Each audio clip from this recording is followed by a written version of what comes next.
comment être séparé. Hébreux chapitre 4, versets 12 à 13. Il dit « Car la parole de Dieu est vivante et efficace, plus tranchante qu'une épée quelconque à deux tranchants, pénétrante jusqu'à partager âme et esprit, jointure et moelle. Elle juge les sentiments et les pensées du cœur. » Verset 13. Nulle créature n'est cachée devant lui, mais tout est à nu et à découvert aux yeux de celui à qui nous devons rendre compte. Les paroles du verset 12 sont le logo en grec. Le mot compte au verset 13 est aussi le logo en grec. Et ceci porte la signification de jugement. La dernière partie du verset 13 peut être traduite par « toutes choses sont visibles et mises à nu aux yeux de celui qui nous juge. Le Seigneur est notre juge. » La première chose que nous devons réaliser, c'est que la Bible nous dit que la parole de Dieu est vivante. Et si nous touchons vraiment la parole de Dieu, elle sera vivante en nous. Et si nous ne sentons pas la vivacité de la parole de Dieu, cela prouve que nous n'avons pas touché la parole de Dieu. Et certaines personnes ont lu toutes les paroles de la Bible, mais elles n'ont pas touché la parole de Dieu. Seulement dans la mesure où nous avons touché quelque chose de vivant, pouvons-nous affirmer que nous avons touché la parole de Dieu. Jean chapitre 3 verset 16 dit « Car Dieu a tant aimé le monde qu'il a donné son Fils unique afin que quiconque croit en lui ne périsse point, mais ait la vie éternelle. » Une personne entend cette parole et s'agenouille et prie « Seigneur, je te remercie et te loue parce que tu m'as aimé et m'as sauvé. » Ça, c'est une personne qui a touché la parole de Dieu parce que sa parole est devenue vivante en elle. Un autre homme assis juste à côté de lui entend les mêmes paroles. Le son pourrait être le même, mais il n'a pas entendu la parole. Il n'y a pas de réponse vivante quand il entend la parole de Dieu. La parole de Dieu est vivante. Et si l'homme entend la parole de Dieu et elle n'est pas vivante en lui, il n'a pas entendu la parole de Dieu. Dieu utilise sa parole et cette parole est vivante. La parole de Dieu n'est pas seulement vivante, elle est opérante. Vivante se réfère à sa nature. Opérante se réfère aux œuvres qu'elle accomplit dans l'homme selon la volonté de Dieu. La parole de Dieu ne passe pas à la légère. Elle aboutit toujours à quelque chose. Elle produit des résultats. La parole de Dieu ne vient pas à nous vide. Elle opère pour produire des résultats dans l'homme. La parole de Dieu est vivante et opérante. Que fait cette parole à l'homme? Elle transperce et divise. La parole de Dieu est plus tranchante qu'une épée à deux tranchants. Elle transperce jusqu'à la division de l'âme et de l'esprit, des jointures et de la moelle. Voici le contraste. D'un côté, nous avons une épée à deux tranchants et de l'autre, les articulations et la moelle. Les articulations et la moelle sont les parties les plus profondes de l'homme. Diviser les articulations, c'est diviser l'os extérieurement. Séparer la moelle, c'est séparer l'os intérieurement.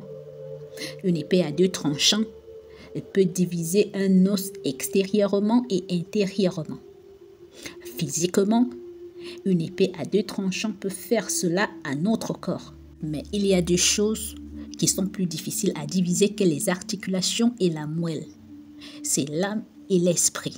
La parole de Dieu est plus tranchante qu'une épée quelconque à deux tranchants, pénétrante jusqu'à partager l'âme et l'esprit, jointure et moelle. Une épée à deux tranchants peut diviser les jointures et la moelle, mais elle ne peut pas séparer l'âme et l'esprit. Elle ne peut pas nous dire qu'est-ce que l'âme et qu'est-ce que l'esprit. Elle ne peut pas nous montrer qu'est-ce que l'âme et qu'est-ce que l'esprit. Mais la parole de Dieu peut le faire. La parole de Dieu est vivante et la parole de Dieu est opérante. Elle peut percer et diviser. Elle peut pénétrer et partager. Ce qu'elle partage n'est pas les jointures, et ce qu'elle partage n'est pas de la moelle. Elle partage jusqu'à la division de l'âme et de l'esprit. Elle peut séparer l'âme et l'esprit. Et certains diront que je ne pense pas que la parole de Dieu puisse faire quoi que ce soit. J'écoute la parole de Dieu depuis longtemps et j'ai accepté sa révélation, mais je n'ai rien reçu de spécial. Je ne sais pas ce que signifie pénétrer et partager l'âme et l'esprit. Je sais que la parole de Dieu pénètre jusqu'à la division de l'âme et de l'esprit, mais dans mon expérience, je ne sais pas ce que signifie pénétrer et partager. La Bible répond à cette préoccupation dans la première partie du verset 12. Il dit « La parole de Dieu est plus tranchante qu'une épée quelconque à 2 tranchants, pénétrante jusqu'à partager l'âme et l'esprit, jointure et moelle. » La deuxième partie dit « Elle juge les sentiments et les pensées du cœur. » Les pensées sont ce que nous pensons dans notre cœur et les sentiments sont nos motifs et nos buts. La parole de Dieu peut discerner ce que nous pensons dans notre cœur ainsi que nos motifs. Le voici, le toi dont tu parles. Il y a longtemps, ça c'est toi. Tu parlais de la chair. Voici ce que j'ai. Quand nous ne voyons pas la chair, nous en parlons en plaisantant. Quand nous serons sous la lumière, nous tomberons sur notre visage et confesserons. Voici la chair dont je parlais, la voici. La division de l'âme et de l'esprit n'est pas une division dans la connaissance. Elle se produit quand la parole de Dieu vient à nous et révèle les pensées et les intentions de notre cœur. La séparation de l'âme et de l'esprit se produit lorsque, sous l'éclairage de Dieu, nous voyons cela dans nos pensées et notre esprit, et que nos actions sont toutes de la chair, et que toutes nos motivations sont pour soi. Supposons que 2 pécheurs soient devant nous. Les 2 sont des pécheurs, mais ils ne sont pas les mêmes. L'un est pécheur avec la connaissance. Il vient à la réunion et entend beaucoup d'enseignements. Il sait que l'homme est un être humain et qu'il a besoin d'aide pour s'en sortir. Il sait que l'homme est un pécheur et qu'il est pécheur en vertu de tel ou de tel fait. Le prédicateur est lucide dans sa prédication et notre ami a acquis beaucoup de connaissances. Il confesse qu'il est pécheur, mais en parlant de sa condition de pécheur, il est très jovial et indifférent. L'autre homme entend la même chose, mais la lumière de Dieu est sur lui et il tombe sur sa face. Il entend la parole de Dieu qui lui dit qu'il est pécheur. Et il voit qu'il est pécheur. Il se condamne et tombe sur sa face. Cet homme éclairé se prosterne sur le sol et confesse ses péchés. Il reçoit le salut de Dieu. L'autre homme, qui est resté indifférent à son péché, n'a rien vu et n'est pas sauvé. Aujourd'hui, nous avons vu que l'homme extérieur est un problème sérieux et que l'homme charnel doit être brisé. Si nous prenons ce sujet à la légère, comme s'il s'agissait d'un sujet de conversation, cela ne nous servira à rien. Si nous recevons la miséricorde de Dieu pour voir la lumière, nous dirons « Seigneur, aujourd'hui je me connais. Je sais maintenant quel est mon homme extérieur. Quand la lumière de Dieu brillera sur nous, nous verrons ce qu'est l'homme extérieur. Et nous tomberons et ne pourrons plus nous relever. Nous verrons immédiatement que nous sommes un homme extérieur. Nous disons que nous aimons le Seigneur. Mais lorsque la lumière de Dieu brillera sur nous, nous verrons que nous n'avons pas du tout aimé le Seigneur, mais que nous nous sommes aimés nous-mêmes. Lorsque la lumière vient, elle sépare. L'esprit ne nous partage pas. Les doctrines ne nous partagent pas.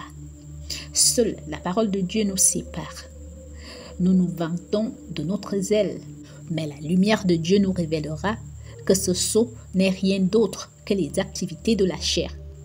Nous prêchons l'évangile et pensons que nous aimons les pécheurs. Mais quand la lumière de Dieu viendra, nous verrons que notre prédication de l'évangile était le résultat de notre agitation et de notre bavardage. Ce n'était que notre tendance naturelle. Et quand la lumière vient, les motifs et les pensées de notre cœur sont mis à nu. Nous pensons que nos pensées et nos intentions sont du Seigneur.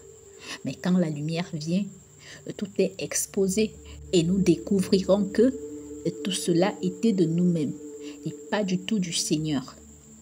Une fois que la lumière vient, nous verrons et quand nous verrons, nous tomberons aux pieds de Dieu. Beaucoup de choses que nous pensons être du Seigneur se révéleront être de nous-mêmes. Nous prétendons sottement que telle ou telle chose est pour le Seigneur. Mais lorsque la lumière jaillira du ciel, nous verrons que toutes les œuvres que nous avons accomplies n'étaient que des activités de la chair. Cette révélation de notre véritable situation et la confrontation avec la réalité deviennent pour nous une lumière. Et nous nous rendons compte de la part de ce que nous possédons qui vient de nous-mêmes, de l'âme et de la part qui vient du Seigneur et de l'Esprit. Dès que la lumière brille, l'âme est séparée de l'esprit et il y a le discernement des pensées et des intentions du cœur. Nous ne pouvons pas clarifier cette question avec des doctrines. Si nous essayons de discerner doctrinalement ce qui est du moi, ce qui est du Seigneur, ce qui est de la chair, ce qui est du Saint-Esprit, et ce qui est de la grâce du Seigneur, ce qui est de l'homme extérieur et ce qui est de l'homme intérieur, nous pouvons épeler une longue liste et même mémoriser la liste, mais nous serons toujours dans les ténèbres. Nous ferons toujours les mêmes choses. Nous serons toujours incapables de nous débarrasser de l'homme extérieur.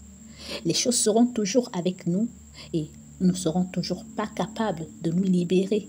Nous pouvons dire que la chair est mauvaise. Nous pouvons plaisanter en soulignant que la délivrance ne vient pas de cette façon. Elle vient de la lumière de Dieu. Et dès que la lumière de Dieu brille sur nous, nous réaliserons que même notre rejet de la chair est un acte de la chair. Même notre critique de la chair est une parole de la chair. Le Seigneur discernera les pensées et les intentions de notre cœur. Nous verrons la condition réelle des pensées et des intentions de la chair. Nous nous inclinerons et dirons: Seigneur, maintenant, je sais que ces choses appartiennent à l'homme extérieur. Frères et sœurs, seule cette lumière séparera notre homme extérieur de notre homme intérieur. La séparation de l'homme extérieur ne vient pas du déni. Nous ne pouvons pas serrer les dents et dire que nous le rejetons. Notre rejet n'est pas fiable. Notre confession est impure. Même les larmes de notre confession doivent être lavées par le sang. Nous pensons sottement que nous possédons ce que nous savons dans notre esprit. Mais Dieu ne voit pas les choses de cette manière. Dieu dit que sa parole est vivante et opérante. Sa parole est plus tranchante que n'importe quoi. Quand cette parole vient à nous, l'âme et l'esprit sont séparés. Même comme une épée à deux tranchants. Elle sépare les jointures de la moelle. Elle nous sépare en exposant les pensées et les intentions du cœur. Peu d'entre nous connaissent leur cœur. Frères et sœurs, seuls ceux qui sont sous la lumière connaissent leur propre cœur. Ceux qui ne sont pas sous la lumière ne connaissent jamais leur propre cœur. Il n'y a pas d'exception à ceci. Nous ne connaissons pas du tout notre cœur. Ce n'est que lorsque la parole de Dieu nous parviendra que nous verrons que nous n'avons été que pour nous-mêmes. Nous vivons pour la lumière que sa chair se flétrit. Frères et sœurs, c'est ce que signifie être opérante. La parole de Dieu est vivante et opérante. Cela ne voudrait pas dire que Dieu parle et qu'ensuite nous la rendons opérante. La parole de Dieu elle-même est opérante en nous. Que le Seigneur nous ouvre les yeux afin que nous puissions voir ces deux choses. D'une part, nous avons la discipline du Saint-Esprit et d'autre part, nous avons la révélation. Ces deux choses combinées ensemble traiteront notre homme extérieur.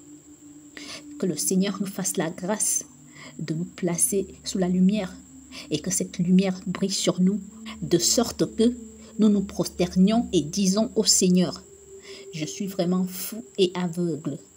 J'ai été si fou et aveugle que pendant des années, j'ai pris ce qui est de moi pour ce qui est de toi. Seigneur, sois miséricordieux avec moi.